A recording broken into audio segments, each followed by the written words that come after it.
Well, I want to welcome you to this week's Greek reading group, and we're looking at Luke's Gospel, and we're in chapter 1. We left off at 36. Okay, so let's pick up right there. The angel is responding back to her, verse 35, just get some of the context. And then responding back, the angel said to her, and then Elizabeth, he's going to talk about Elizabeth.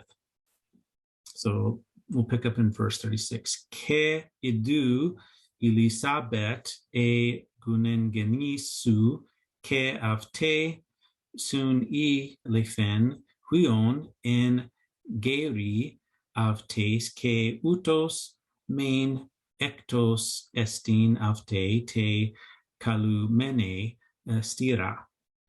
All right. And behold, Elizabeth, your relative, also she has conceived a son in her old age, and this is the 6th month for her, the one called barren. So very interesting that it's specified that she is in, what month of pregnancy she's in. All right, so we could maybe we should turn on the sentence marking, and so we can look at some things. So I'm going to start to mark up the text. I put boxes around conjunctions. Idu is an attention getter. It is marked as a imperative form, which it comes from, but then it really seems to have almost an independent use from that as its own kind of device, attention-getting device. So how to mark it? I might treat it as a conjunction. I might treat it as an adverb. I tend to circle adverbs. There we have the subject, and then Elizabeth, and then you have an appositional statement. So I use little equal signs for appositional statements, and Elizabeth is identified to Mary as her relative, sungenis. And I was looking at this particular word, and a more common form would have been genes, sungenes. And so it's this is an interesting form. It is considered a barbarism by Atticistic grammarians of the time period. So I think it was from Phrynichus. He's a grammarian of the 1st or 2nd century. I think it was his statement. So basically, he has a work in which he defines terms, and he has a listing of terms in words, and he discusses their meaning.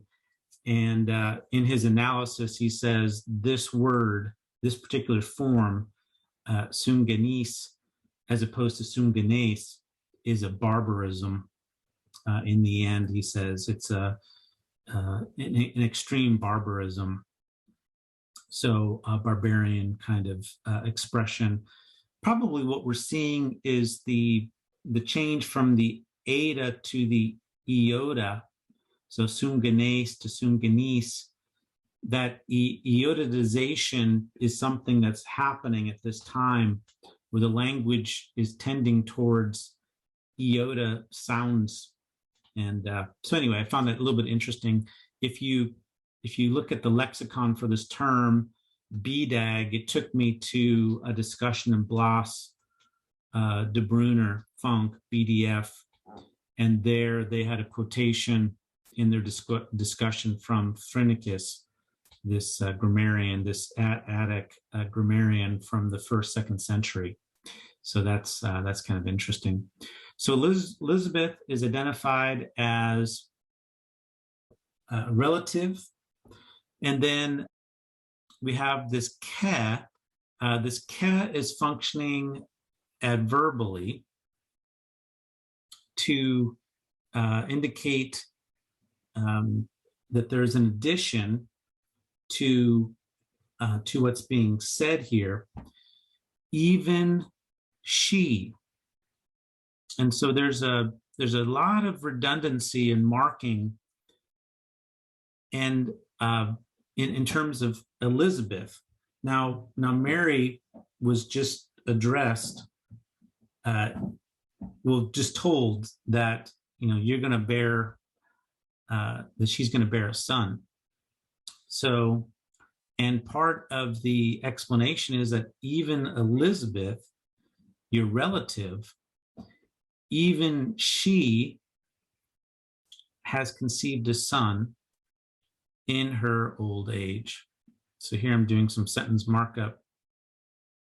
So in geri avtes. Now, avte is the personal pronoun, and this is strictly not needed. And so this is for added emphasis when you have a subject pronoun added, personal pronoun, it's for additional stress. And what I've noticed in Greek is that if something is stressed, it's usually stressed in more than one way.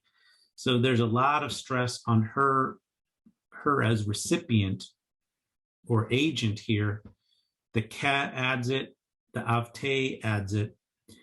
And so, and then you have the perfect tense, which is of this verb sun lambano. And so this adds a lot of stress to it.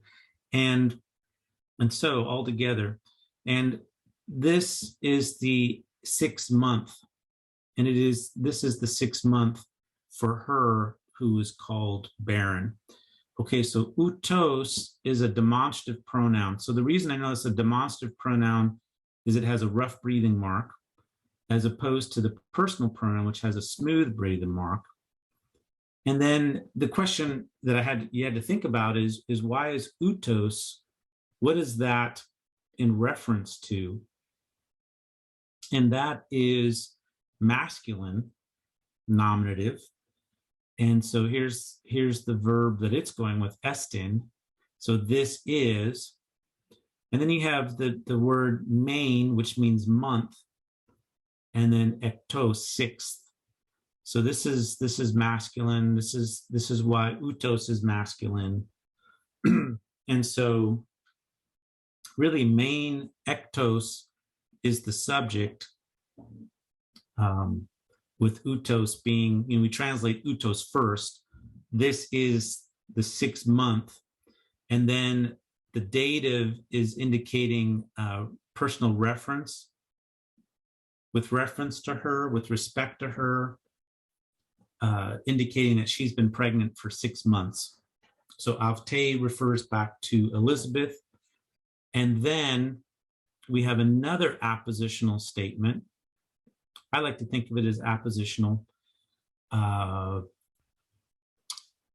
alternative would be that it's a modifier to the one being called. This is a participle from kaleo, which means to call. So to her, the one called sterile, or barren, and I'd like to take that as appositional, which makes it more of a nominal statement, the one being called, as opposed to adjectival. The avte, to her being called sterile. I think the article ramps that up and just I think nominalizes that, makes it into a noun statement, which gives it a bit more punch in the Greek text. I don't think the te is strictly necessary. If this were just adjectival, I think it could be not needed. But to add it gives it more specificity and punch. And so therefore, I would say it converts this dative feminine participle into a substantive, makes it into a noun and nominalizes it, and then to further give some force to the fact that she was actually called barren. Now we've dealt with this before, the honor and shame associated with child rearing and bearing and pregnancy and not getting pregnant. And so here's this poor woman who in this culture has been ostracized. And here we see the extent of that ostracization, the fact that she is called barren, and stera is an adjective that's referred to then her. And it's dative because it'd be equivalent to a nominative of appellation when you have someone called something. If he is called John, John would be in a nominative case. And the reason it's dative case is because the person being referred to as being called something is dative case. And so what they're called is put into the dative case. So this would be called technically a dative of appellation. It'd be analogous to a nominative of appellation, but the reason we have it in the dative is because it's used of a dative referent.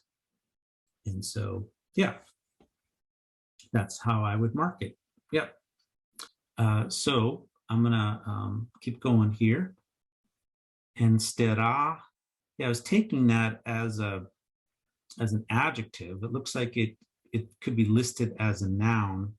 So if that's a noun, then obviously it'd just be that's what she's called. She's called a barren one. Okay. Now verse 37 is continuing with an OT clause. Now in the Greek text, the Greek edition here, we're looking at the Meso-Elan 28th edition, they put a raised dot, which would suggest a semicolon in our translations, or a colon. But the OT would suggest a closer connection. Now they're translating, you can see here, they're translating this OT almost like it's a gar. But I would suggest that the difference between OT and gar when they're used to strengthen is that gar is marking like a separate proposition, whereas the use of an OT grammatically makes it a dependent or subordinate clause and would suggest a closer connection. So I would support rather a comma here, different kind of punctuation, with OT having more of conveying more of a sense of since or because, rather than making it a period and then an independent kind of clause, for nothing is impossible with God. Okay, so that's how I would rather punctuate that and then explain the translation. So technically the OT is starting a subordinate clause. We put a box around it as a conjunction, uk. This is a good example of a negative negating a negative idea. It's called, this is a rhetorical device that Luke likes to use a lot. It's called litotes. You can look it up, litotes, L-I-T-O-T-E-S. It's to state a positive by way of negating a negative. Pan rhema is the subject, so every matter is not impossible with God. So another ways that you could have said it is everything is possible with God. That's the effect of what this says, but it's stated with, in a sense, kind of like a double negative, probably for some stress. The use of litotes is often for rhetorical force. For nothing will be impossible with God. with this translation, unfortunately, the nothing kind of absorbs the pan rema. So the pan rema, every matter is not impossible with God. That's a more literal translation. So some of the rhetorical force is, I think, lost with rema. Now, the rema we're going to see is going to occur down here again. And so there's actually a connection to the context that rema just is there, later translated as word. The word rema can be word or matter. It can refer to something more concrete than just a word. But so rema is going to show up again. So every word is not impossible with God. Sure. Para tu theou is, here we have para with, we've been seeing para with the dative. Here's para with the genitive, probably indicating source, but apo with the genitive could have indicated source. So I think it's interesting to see that para again is being used, and then we have to look at, what is conveyed by para with the genitive that would be different than apo with the genitive. So here I'm going to bidag, para with the genitive, nearly always denotes a person and indicates that something proceeds from this person. So para with the genitive indicates source, but again, what distinguishes apo from para? It may be that para is indicating more a person than apo would, although I could take you to instances where apo does work with a person and maybe even with God. And so I think that the para here helps convey the divine closeness in the events that are taking place, if there is a proximity to it. And so, yeah, I think there's something conveyed there with the para, distinguishing it from the apo. All right, so we have then verse 37 is treated there. So let's go to verse 38. Ipen de Mariam, idu e dule kuriu, ginito mi kata to remasu, ke apelthen ap aftes o angelos. Okay, so the angel then finishes. This is the last word that the angel says, and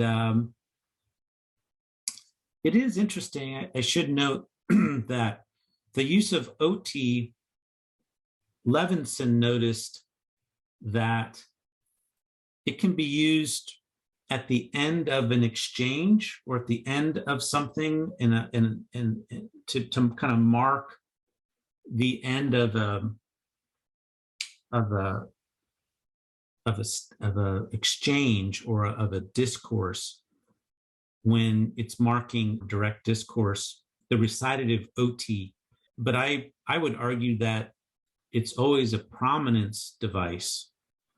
And a lot of times it's going to happen at the end of a discourse, but he notes that it doesn't always occur. But here, I think you do have it occurring at the end of the angel's speech, and there is a kind of a prominence to it, not only because of its content, but it's also location at the end of this exchange. So I think that's rather interesting to note, that it is occurring in a prominent location, but also a final location. Now, Mary, though, is going to say something back. And so we do have the de here, which marks a new statement. So I'm going to go ahead and turn the marking back on. Ipen de Mariam. Mary said. Mary said. So next step, de marks new development. And then we have a direct quote. Behold, And I'm going to treat this idu as an adverb. It really is functioning like a sentence adverb, though, because it's setting off what follows as particularly prominent. It's a prominence marking device. Idu, to attention getting. And then what she says is a dule kuriu. This is a verbless statement. So this is her response to her being told that she's going to bear a son and that her relative in her old age miraculously is going to bear a child, is she says, maidservant of the Lord. And there's no verb. And I think there's an implied emi, I am a maidservant of the Lord. So this is a null copula statement with implied, it's implying emi. And I think sometimes there is a kind of a stress in the baldness of a statement without a verb. There's an efficiency here and a starkness of statement. And so I think the baldness of it, the fact that it's just laid out there without a verb, I think it makes it even more striking. Behold, I am a bond servant or a maid servant of the Lord. May it be to me according to your word. And here is a prepositional phrase. Kata indicates like a standard correspondence. So according to this word that was just given, and the fact that the Lord, whatever Lord says, it's not impossible from the Lord. Every matter is not impossible from the Lord. So Mary is stating this with an optative statement. It's an optative of wish. May it be to me. It's a pretty radical submission here taking place. And I see a question. I'll get to that in just a moment. Let me finish the marking because it's going to disappear when I escape out of here. And so she finished saying that, so that the direct quotation, this direct speech ends. This is a bracket. It's an ugly bracket. So this direct speech ends, and then we're staying with that scene, and so what's added to that is that the angel departs from here, and here's a good apo with the genitive indicating separation, not source, but separation. Remember, the genitive case has with it sometimes the meanings associated with another case, which is called the ablative case, which is a case of separation. And so you have some nice redundancy of apo. So this is from ap erkome. So here's the preposition apo onto erkome, second aorist stem, and then you have a little bit of redundancy with the apo of tes, from her. Okay, so I'm going to look at this question here. Could it be a nominative absolute is the question. Well, yeah, I mean, the nominative absolute, I guess I'd have to think about the absolute, what would be really the distinction between a nominative absolute and an implied form of emi. Emi is so often implied, that verb to be is so often implied that I don't think this would be best thought of as a nominative absolute. But maybe in function, it's the same. However we classify this use, we do need to see that there's a stress on it. This attention getting idu sets it off as important. And I think it becomes rather a very humble, stark statement of of servitude to the Lord, a radical submission to what the Lord is going to do in her life. Now, remember earlier that the angel says, one of the first things he says is, don't be being afraid. So there's an ongoingness. This is a present imperative. So don't be being afraid. And so she, after this great description of what's going to happen to her, the nature of her son, and the kind of relationship that he's going to have with God, for her to respond with this statement, I think is very significant and a stark, bald recognition, and then followed by a very radical, whatever may it be to me, according to what was said, according to your speech. Okay, so then Gabriel leaves her. Now I'm kind of curious about this textual variant. Okay, it's not a very significant one. Apistemi, stood away. So I don't know what's gained by that variant, but it doesn't have a lot of, obviously, very minor support. All right, well, let's go on to verse 39. Anastasa de Mariam en tes imeris tavtes eporevthe istain orinen meta spudes ispolin iuda. All right, so next development, the de indicates kind of the next step in the storyline. Anastasas is from anistemi. This is a participle, feminine, nominative singular, aorist, active participle. And I would consider this a transitional participle, circumstantial. So it's a circumstantial participle. People would call this probably adverbial, and they would want to slap some kind of adverbial sense to it. But I want to move away from calling these adverbial back to what they were traditionally called circumstantial. Moreover, I would want to have us reconsider the informational contribution that they're making. In other words, to see participles, understand them as compact informational entities. And I've discerned three uses of circumstantial participles when they occur in front of the main verb. And so here the main verb is down below here, going. She went.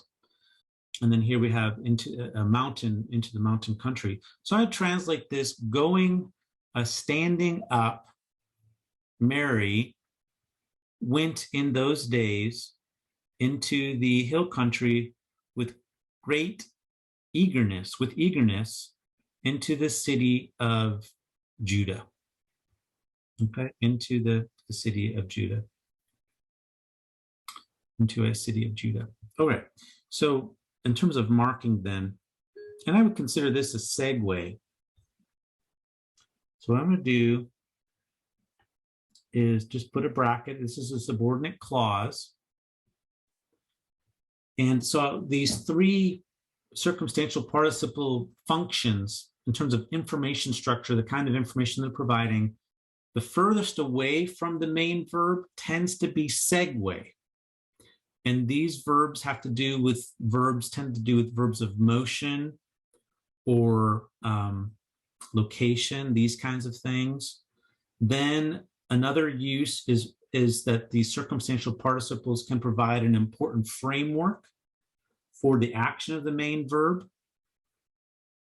And then if it's directly abutted, I started to discern that there are procedural use to describe like an attendant circumstance. That's the label that people put on them often to describe an important cultural piece of information, or to help offset the importance of the main verb oftentimes there's a redundancy or an implicit understanding. You could remove that participle, that procedural participle, and it would still make sense without it.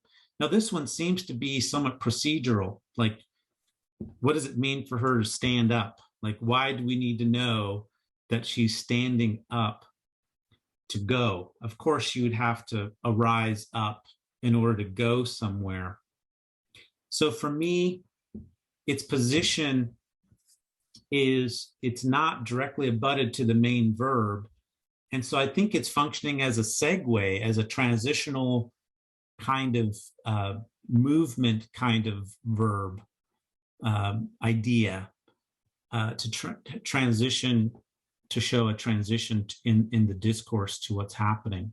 So here's how I'd mark this sentence. So in those days, so standing up, Mary in those days traveled. This is a aorist passive formation or middle from parevome. In formation, we typically say it's aorist passive. Into the mountain country, and this is kind of a unique word, just means mountain country. Oros means mountain, so it's obviously derived from that. With eagerness, metaspudes, indicating manner, or hurry, in a hurry, into a city of Judah. And I'm just going to put the genitive marker down here. Yeah, into a city of Judah. All right. So that marks next step. We got a transitional participle. And then we have a lot of prepositional phrases qualifying her departure. So when, where, and how. And then you actually have two wheres. So east is repeated. So into the hill country, into a city of Judea. So a lot of qualification of her departing. Yeah, her traveling. All right. And then we have a ke. Ke is elfen is to ikon Zachariu ke aspasmos tain Elizabeth. And she entered into. So here is a some redundancy of is erkome. This is a second aorist verb, erkome with an is on it. Is ton ikon. Ikon is into the house of Zacharias.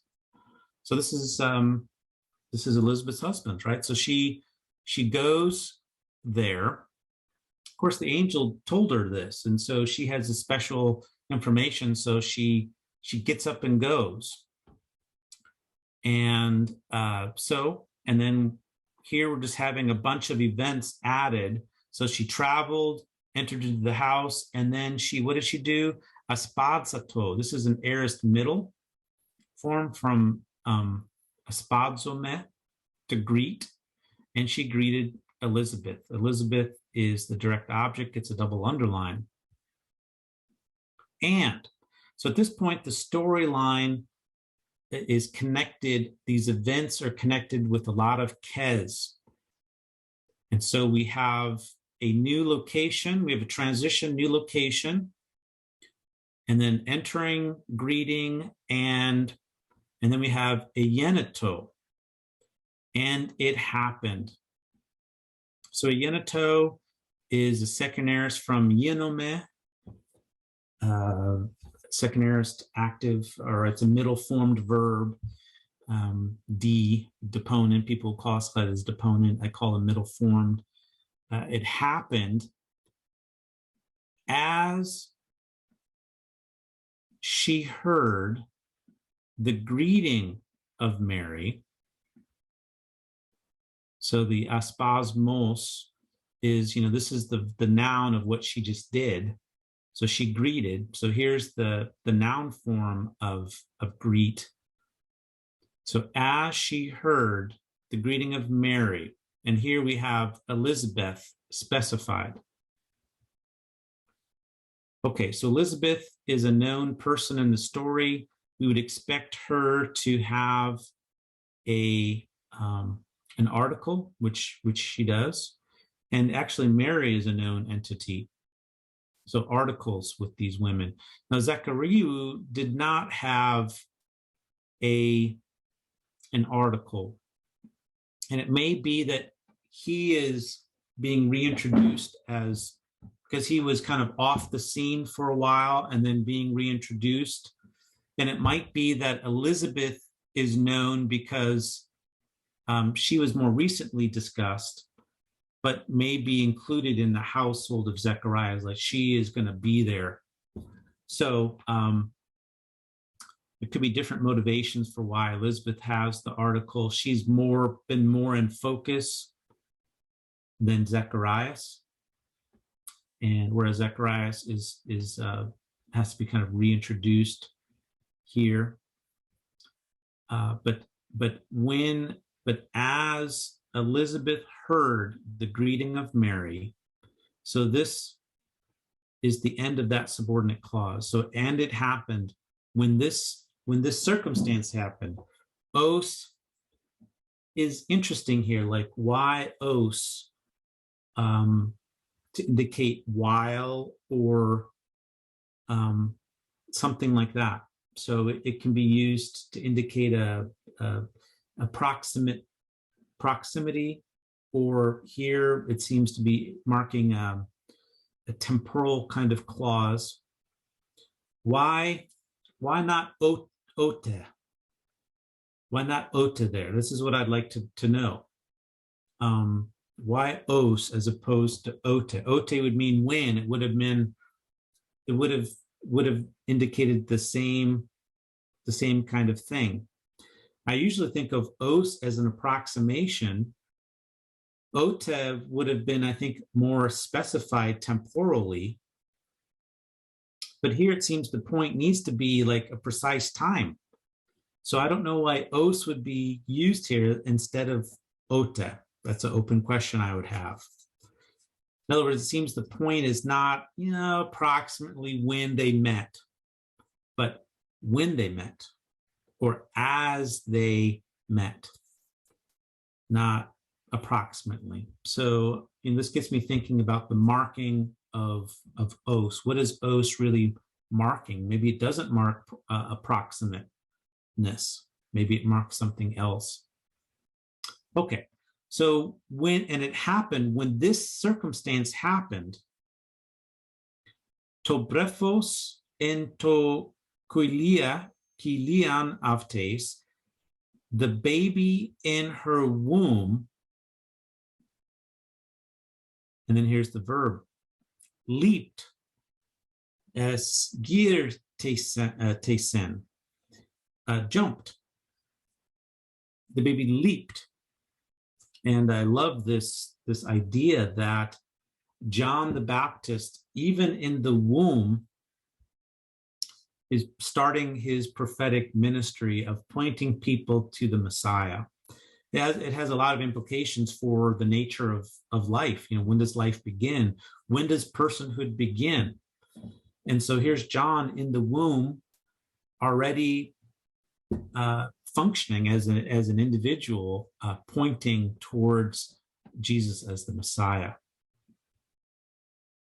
And so this baby, when Elizabeth heard the greeting of Mary, the baby in her womb leaped, and Elizabeth, there's the subject, was filled.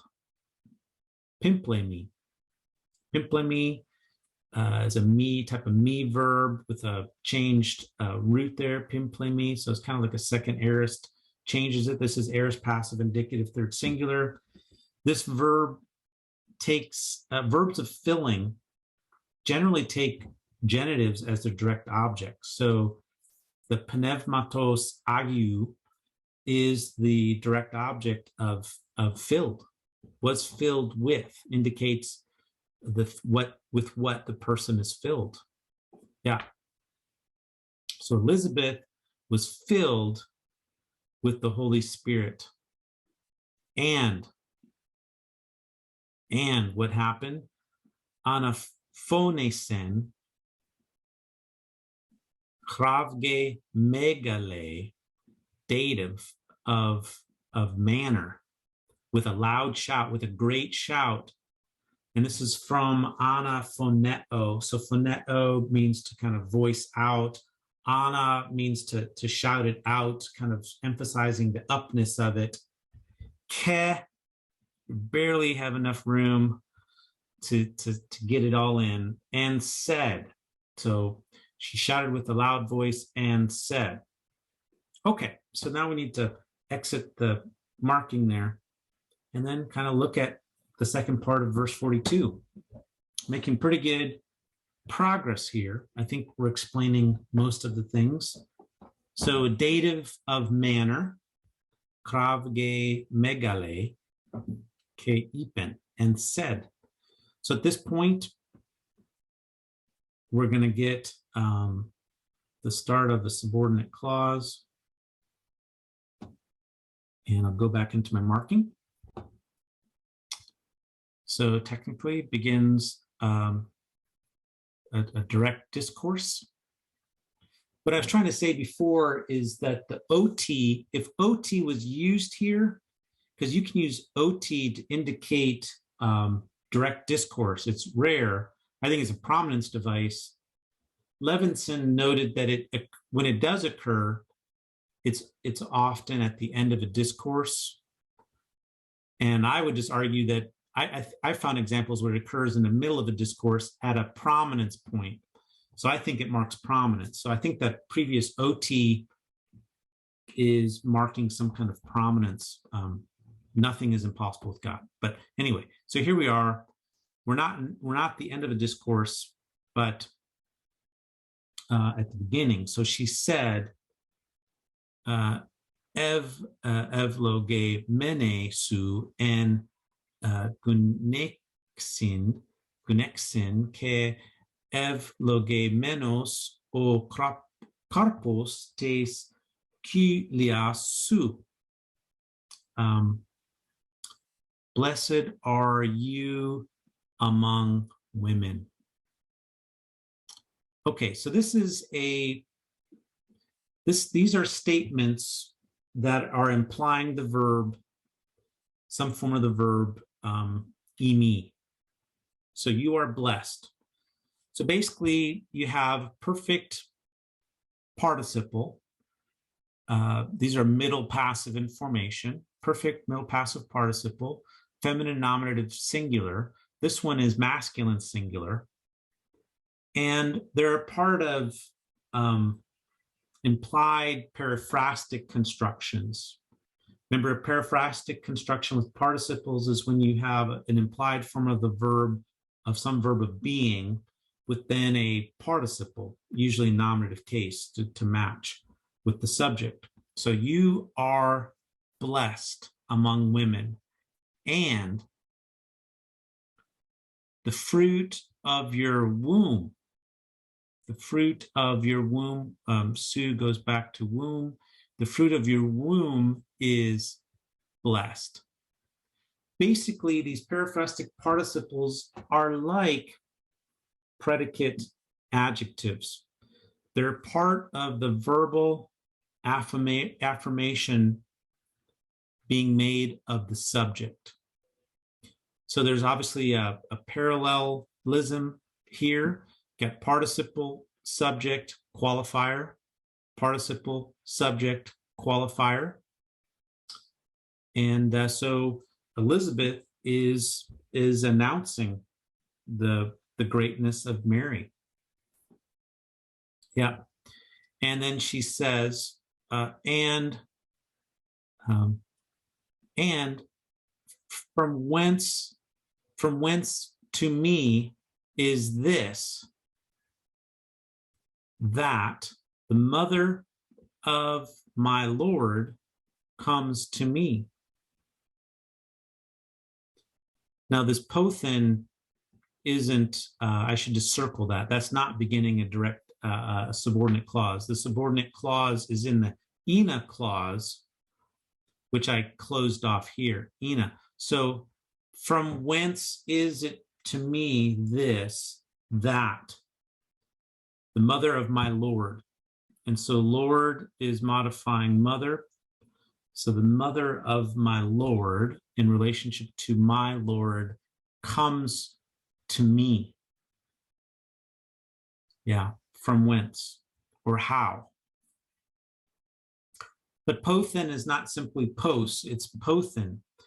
The then ending in adverbs marks something from, like location from. So how is it from? So there's a little bit of an extra marking here. It's not simply pos, but pothen. And so just a slight ramping up of it there. And it's hard to translate. So how is it to me this, that? So the tutos, tutu is a demonstrative pronoun, and it implies, again, the verb imi, so esteem. From whence does this come to me? And what this is doing is it's a forward pointing device. It's a tee up. It's teeing up the hina clause. In other words, the tuto ina isn't needed at all, and the miu isn't needed. You could have just says, how is it that the mother of the Lord comes to me? That's what Elizabeth could have said. So the miu tuto ina, this is not strictly needed. I'm going to circle that. That's not needed. So this is a prominence device that referentially stresses, again, Elizabeth and her amazement, really, that the mother of the Lord comes to her. So this is called a forward-pointing device to the ina clause, and this would be called an epexegetical use of ina, which is just a fancy way of saying it's a content clause linked back to a pronoun, in this case, tuto. The content of the this is the ina clause. Yeah, and she's asking a question. How is this? How does this come to me? From whence does this come to me, that the mother of the Lord, mother of my Lord, comes to me? And so here we're still in the direct discourse, and she's going to support it with a gar statement. For behold, so idu, there's a lot of idus here. The idus is pointing at helping the reader recognize that these characters recognize the significance of what is happening. I mean, there is miracles taking place all over the place. You have these pregnancies when they shouldn't be happening, and angelic encounters. So that's why there's a lot of idus here. For behold, when or as the voice of the greeting of yours. So these are genitive arrows back to what they modify. So when or as the voice of your greeting came into my ears. So there's this spatial sense that the voice, the voice of your greeting. So not just simply the greeting, but the voice of your greeting. And here Luke is kind of piling it on, like there's a kind of extra wording here, but it may be that Luke sometimes seems to be anatomically interested in like description. So he's somehow like, we have this voice, and then it goes into the ear. into her ear. So it's anatomically very descriptive of the vibrations of the voice entering into her ear. And then she says, basically repeating, esquirtesen en agali asi, in joy. The baby leaped for joy in my, I think she's going to say in my womb. That's to look at that. In my womb, kolia, which is wrapped there. If I go to look at it, the marking will disappear. So yeah, Gar is marking strengthening, and she's explaining the sequences. So here I have a subordinate clause bracketed, started, and I'm gonna end it there. So there's a subordinate clause. So when the voice of your greeting entered into my ear, okay, that subordinate clause is ended. The main clause then is single underline the subject, to brephos, in my womb, the baby in my womb leapt in joy. In joy.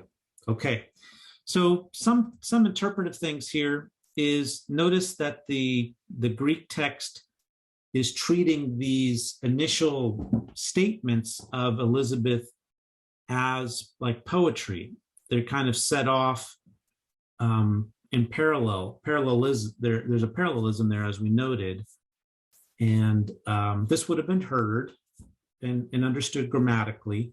So this part of Elizabeth's statements are set off as poetic, and then you have returned to kind of like a narrative, a question that's teed up, and then a supporting statement in what follows. All right, yeah. So in my womb, ente kuliamu. And I think we'll just finish verse 45 since we're right there. And then Mary is going to give her Magnificat, which is the Latin magnifies, which is based on the mega luni. So verse 45, though, we're not there yet. We'll stop at verse 45 today. Ke makaria e pestevsasa oti este teliosis tis la le menus avte para kuriu. And blessed is, so this is a predicate adjective with an implied verb of, well, imi is part of the construction. So the one who has believed, this is a aorist active participle feminine nominative singular, the one having believed, but the woman having believed. So blessed is the woman having believed that the end will be, the end or the fulfillment will be to the word, to what has been spoken to her from the Lord. So the completion will be regarding, with respect to, this is probably a dative of respect, and it's a substantive, and it's interesting. I mean, it's not just lagus, tus lagus, but la le menus. This is ramped up. I mean, this is a perfect tense middle passive participle, dative masculine plural. Like to use the perfect tense participle here is to lay stress to what has been spoken. So rather than just calling this the words, remasin, or lagis, the participle, the perfect participle, is used to really stress the significance of what has been spoken. Yeah. So the este is a future third singular indicative of imi. teleosis is the subject. And then with respect to what has been spoken to her from the Lord. Yeah. So probably the participle is used here in order to get the indirect object of speaking, of te, to get that onto the table. So that's why it's used, but not simply the aorist tense or present tense, but a perfect tense participle, which stresses the resultant words that are spoken to her. So this is ramped up, this construction. It's more wordy. It allows for an indirect object to be present. And then we have the para kuriu from the Lord. All right. So we're going to end right there. Thank you for joining. And I look forward to having you join us next week. Take care.